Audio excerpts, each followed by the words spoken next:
अस्सलाम वालेकुम। तो जिस तरह जगपट कास्ट को जोगेश्वरी में 7 साल हो चुके हैं, तो ये जो वीडियो बना रहे हैं हम खिदमत की निस्बत से बना रहे, जोगेश्वरी का हिस्सा होने के खातिर। आज हमें भी खिदमत करनी है। तो जिस तरह हज का महीना आ रहा है और बहुत सारे हाजियों को डिफिकल्टी होती है एयरपोर्ट जाने के लिए, क्योंकि टाइमिंग जो है किसी का 2 बजे का रहता है, किसी का फजर का रहता है। तो वो बेसिस पे हम लोग फ्री ड्रॉप फैसिलिटी प्रोवाइड कर रहे हैं हाजियों के लिए, जिसमें 7 सीटर गाड़ी प्रोवाइड की जाएगी। एक गाड़ी चाहिए तो एक गाड़ी, 2 गाड़ी चाहिए 2 गाड़ी, along with the driver, free of cost रहने वाला ही है।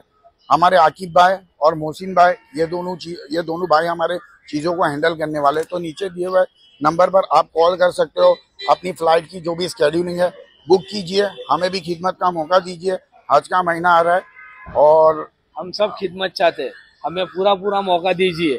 रात में 1 बजे फोन कीजिए, 2 बजे फोन कर दिए, हमारे भाई लोग जो है तुम्हारे लिए अवेलेबल रहेंगे और गाड़ी आधे घंटे प्रायर बेसिस पे आपके दिए हुए एड्रेस पे प्रोवाइड की जाएगी। 1 गाड़ी, 2 गाड़ी, 3 गाड़ी, 4 गाड़ी, लेकिन याद रखिए सिर्फ हाजियों के लिए प्रोवाइड की जाएगी। अस्सलाम वालेकुम।